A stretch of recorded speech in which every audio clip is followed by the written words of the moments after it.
Adelante. Muchas gracias por su amable presentación. Voy a continuar con el siguiente estudio de caso, que es Bielorrusia, utilizando los términos clave de la conferencia y teniendo en cuenta los debates en el ámbito académico de los diversos constructos de la historia del arte.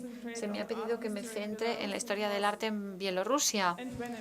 Y cuando me estaba preparando para este documento me di cuenta de que se trata de un estudio de caso algo peculiar desde un punto de vista teórico.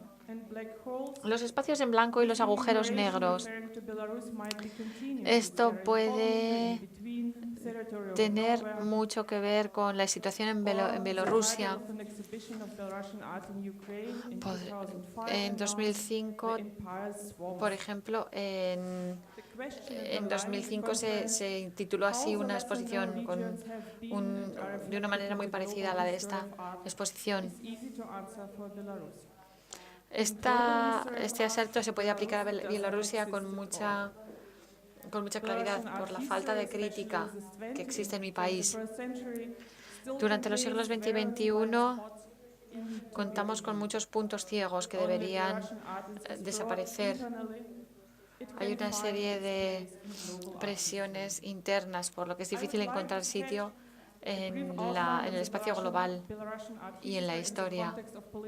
En el contexto de los desarrollos políticos, podemos pensar en la cartografía de estos puntos ciegos. Bielorrusia nunca consiguió que fuera de su país se considerase su arte como parte de la escena global. Voy a plantear esta situación, también presentar algunas obras de arte, porque así también ustedes conocerán algunos de nuestros artistas y de este modo conseguiré que lleguen a un público más amplio. Bielorrusia ha sido parte de Lituania, de Polonia y de Rusia. Así que estamos ante el producto de los cambios políticos del siglo XX. Una región multicultural hace que la lengua sea lo que una al Estado bielorruso de la manera en que lo hace. Eso también determina sus fronteras. En 1919, Marc Chagall estableció su escuela, porque entonces era una parte de Rusia. Kazimir Malevich y otros le siguieron y formaron la Sociedad Artística, en la que se produjo un gran número de obras de arte. Ahí encontramos el centro del suprematismo. Durante 3 años la escuela funcionó.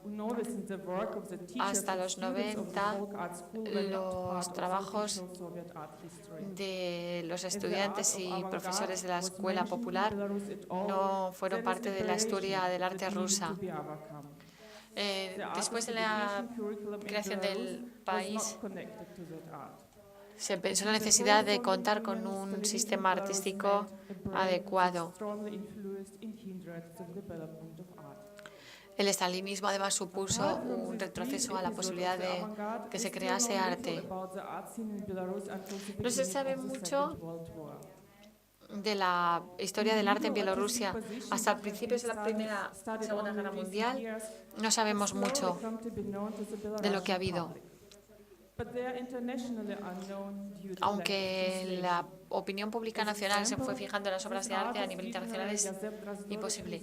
Josef Drasdovich se le llama el Leonardo da Vinci bielorruso. Ya en los 30 estaba fascinado por el espacio y en sus dibujos presentaba sus ideas sobre la vida en el universo. Pintó la vida en Marte y la vida en la Luna. Y en el 1931 también planteó obras de arte basadas en la astronomía. En 1954, cuando falleció, todavía no se le conocía. En cuanto a la vida y obra de los artistas bielorrusos, hay que pensar en el colaboracionismo con el gobierno alemán durante la Segunda Guerra Mundial, algo que debería explorarse con más detalle. Muchos de los pósters de propaganda de la zona se realizaron con ayuda de artistas, pero además hubo artistas que crearon retratos para los oficiales de la Wehrmacht. Eso no fue un obstáculo para la carrera de artistas y diseñadores gráficos después de la guerra. La tragedia de la guerra, con sus millones de tragedias y con los partisanos y todo lo que conllevó, supone un saco de tabús hasta hoy en día. Artistas contemporáneos críticos tienen que sufrir a veces incluso persecución. Andrei Lankievich tomó fotos de miembros de la sociedad que tenían todavía uniformes de guerra antiguos y se les llamaba héroes dobles. También habla de la identidad rusa y de cómo la victoria se explota sin cuestionarse nada, simplemente para crear propaganda. Aquí tienen fotos de Minsk, de la exposición que realicé el año pasado. Ahí ven que a pesar de los problemas,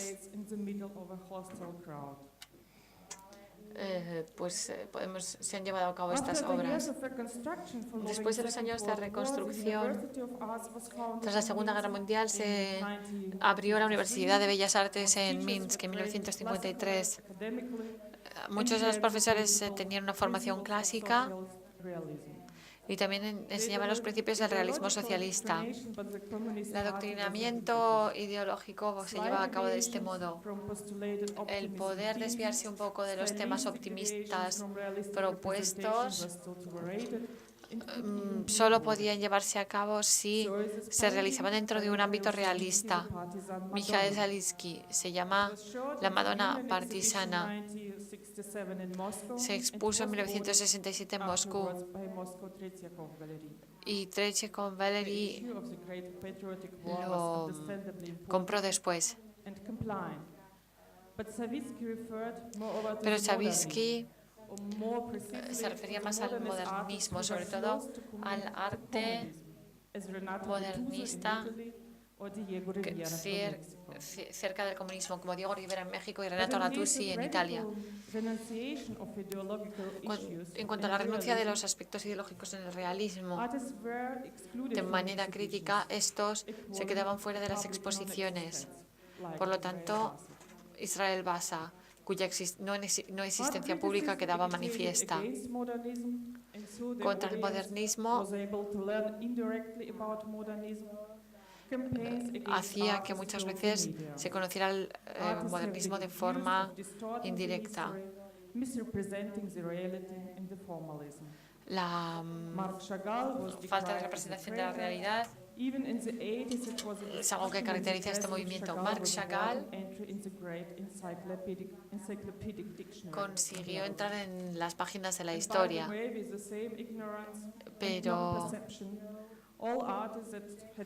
los artistas que han emigrado de Bielorrusia han seguido siendo sancionados hasta 2010. La sovietización se extendió a todas las ideas y a toda la cultura. Desde los 60 hasta los 80, a principios, se acabó con muchos de los elementos históricos previos a 1919. Otros simplemente no se reconstruyeron y dejaron que se derrumbaran. El artista busca el patrimonio histórico.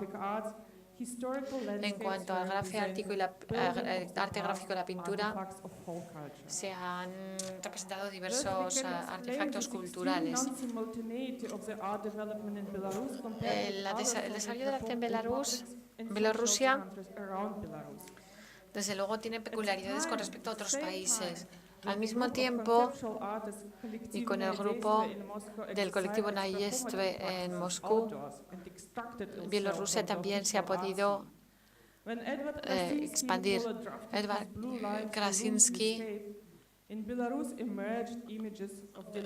creó una obra con cinta azul y se empezó a pensar en la creación de obras de nuevo con un elemento crítico. Se intenta establecer una cultura de recuerdo dentro de las condiciones políticas existentes. Desde luego, quizá la contracultura haya de ser mayor, pero si tenemos en cuenta lo que ha ocurrido en 1950 y 1980, no sabemos muy bien qué pasó, estamos ante un punto ciego. De los 80 hasta los 90, en Bielorrusia hay muchos artistas que llevan a cabo intercambios políticos. La vanguardia rusa consiguió que en 2010 en Minsk se tuviera en cuenta la exposición a través de una colección que se expuso. Hay algunos autores que hablan de modernismo clásico. Ludmila Rustova. Chagall se rehabilitó en el periodo de la perestroika y se ha convertido en un ídolo pop a nivel nacional. En la Universidad de Humanidades de Bielorrusia, en el exilio en Vilna, en Lituania, preparó una ontología de la antología existente en los 80. En este periodo es importante conocer a Bielorrusia.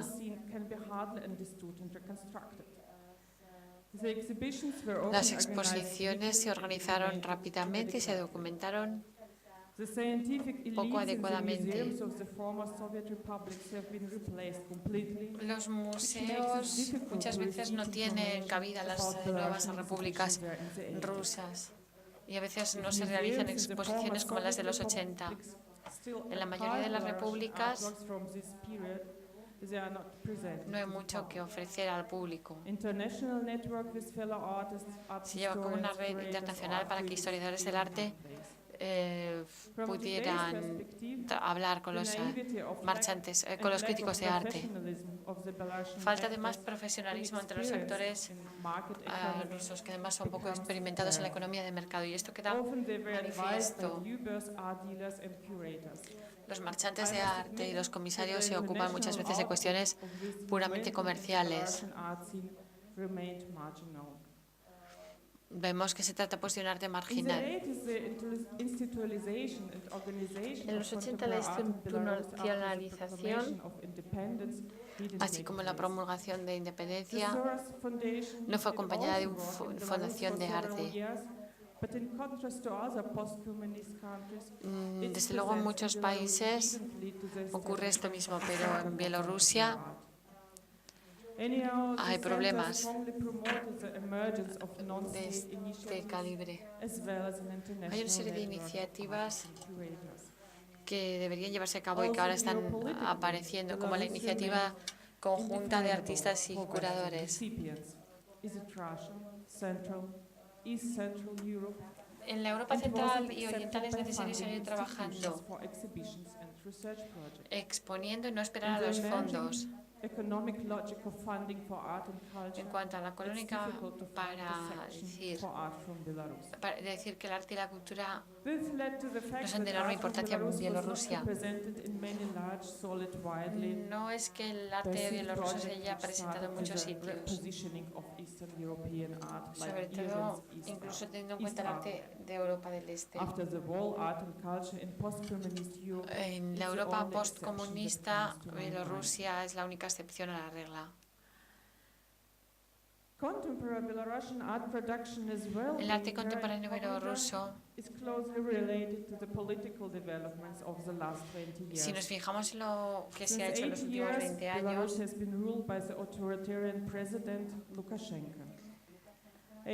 tenemos que pensar en el gobierno de Lukashenko, porque 8 años de mandato, desde luego, ha afectado a la escena artística bielorrusa.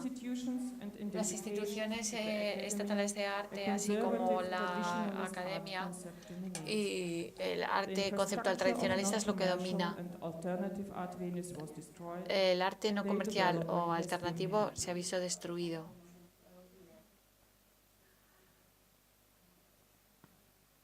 Por otro lado, la cultura en Bielorrusia y sobre todo el arte es el único ámbito que puede seguir expresándose de algún modo abiertamente. Los aspectos sociopolíticos importantes se pueden expresar en tanto que individuo. Sobre todo es interesante ver cómo los ciudadanos expresan su interés.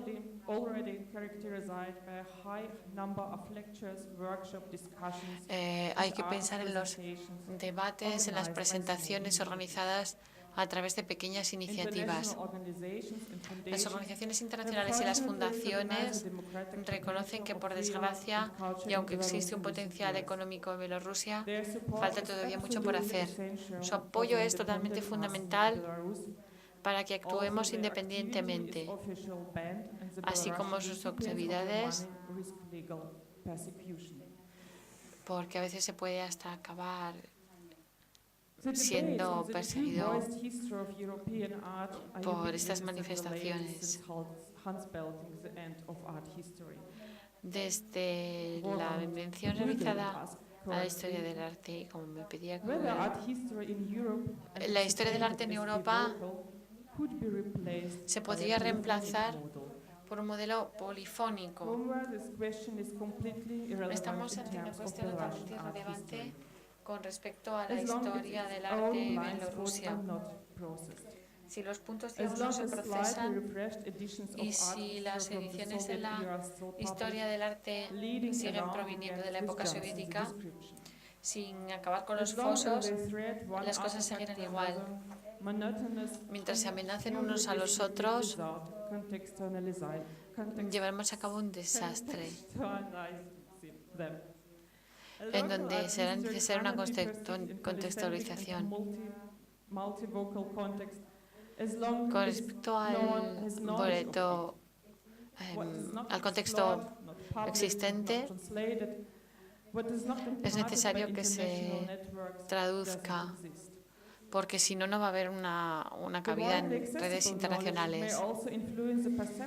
También el conocimiento debe pasar por la posibilidad de influir la historia del arte desde el punto de vista bielorruso.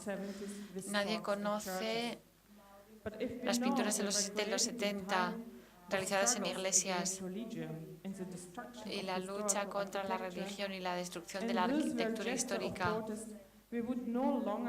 pues no nos parecería que estamos ante la expresión del socialismo local. La comparación de las prácticas artísticas oficiales y no oficiales, desde luego, deben influenciar el caso de estudio de Bielorrusia. Con respecto al arte contemporáneo, el apoyo internacional y las directrices nos hace intentar acabar con el aislamiento, que es algo deseable, porque el arte en Bielorrusia no se limita a las fronteras territoriales y culturales. El arte también tiene en cuenta el metro y dependerá mucho de los diversos significados que se les da a las obras y las expresiones. Gracias.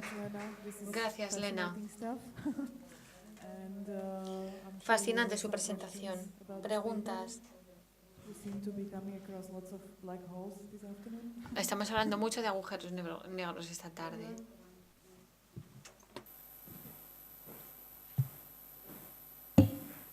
When we heard Justin.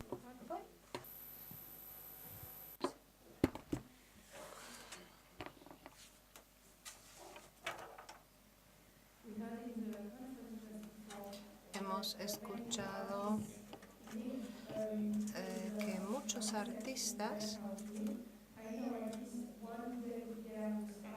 viven en la posición donde en casa no son aceptados, en el extranjero sí. Una artista trabaja en Alemania y se dedica justo al estado de Bielorrusia, Lukashenko.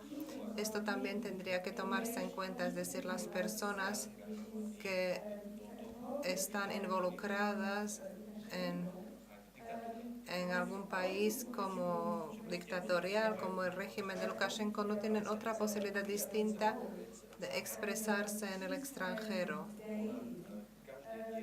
Cada día ella comenta por varios años ya la política de Lukashenko, protesta contra esta política y lo hace a través de formas artísticas, es decir, pinturas, dibujos, páginas web. No sé si la conocerá usted, pero igual sería interesante incluir artistas de este tipo que tuvieron que marcharse de Bielorrusia y que trabajan en temas que tienen que ver con Bielorrusia.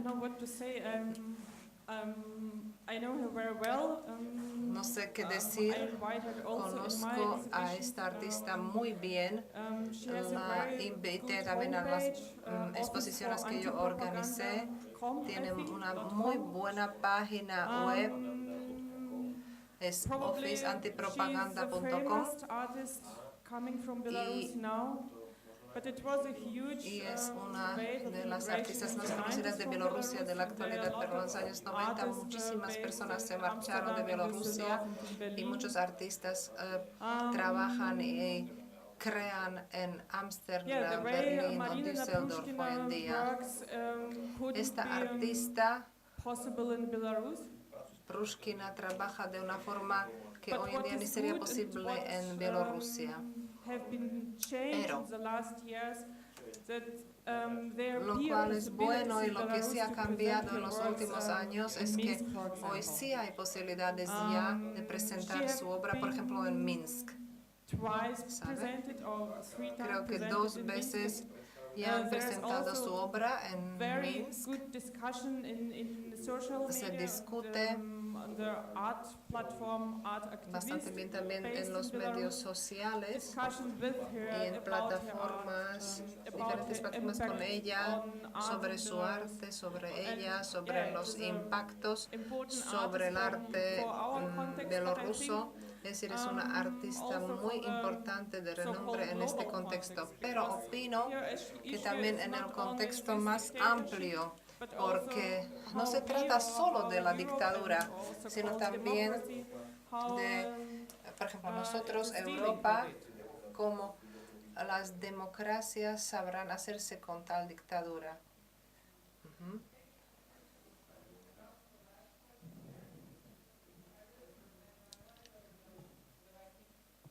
Everybody keeps telling me, don't go, it's Yo dangerous. vivo en Berlín. So, how much is, the Todos me dicen, situation no vayas kept allá, out es peligroso. critics, ¿Cómo es and how en is that realidad? affected? I mean, is that could it be a positive thing that Es they're going more into problemático viajar a ese país. Es positivo el hecho de que como hay tan aislamiento, no les comparan tanto con el resto de los países, que puede haber algo positivo, que ellos realizan su arte como ellos quieren. No suena muy positivo, pero no podría ser, aunque sea un pelín positivo. Mire, yo soy crítica. Quiero, por ejemplo, ir a Bielorrusia, pero me dicen, no lo hagas, es peligroso.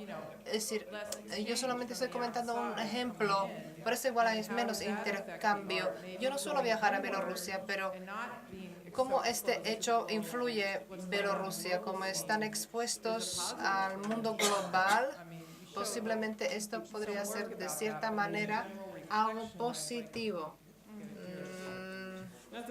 Algo usted ha mencionado por el estilo también. Sí, es muy interesante. Every 2 years you have the new Según mi situation. opinión, Probably because of una vez en 2 años la situación siempre cambia y es nueva a nivel político, nuevas ideas, el trabajo del presidente, etc. Hace 3 años atrás, ha sido muy complicado realizar un intercambio entre los artistas.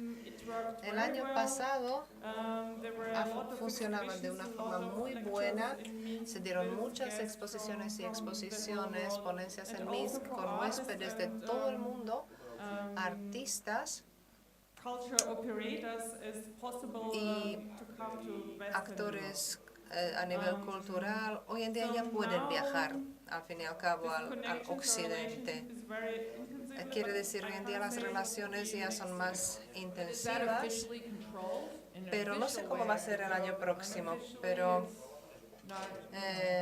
¿puedo yo viajar oficialmente y extraoficialmente no se me recomienda o qué sé yo, es objeto de control, es arriesgado viajar a su país? ¿Cómo se llevan a cabo estos intercambios? Pues sí, hay veces que a uno no le dejan viajar, no le dan el permiso de abandonar el país. Suele pasar, pero quiera o no, es cierta forma de, a ver, como así funcionan los servicios secretos en Bielorrusia. Pueden decirle, no publiques esto u otro en el periódico. Intentan controlar todos los campos de la vida cultural. Es decir, la cuestión es cómo controlan, a quién controlan. Es un poco complicado. Thank you very much. Muchas gracias. I guess. No tenemos otras preguntas. Before you go for your 15-minute coffee break, I just would like to Antes inform de you que that se we have marchen another a option, la and that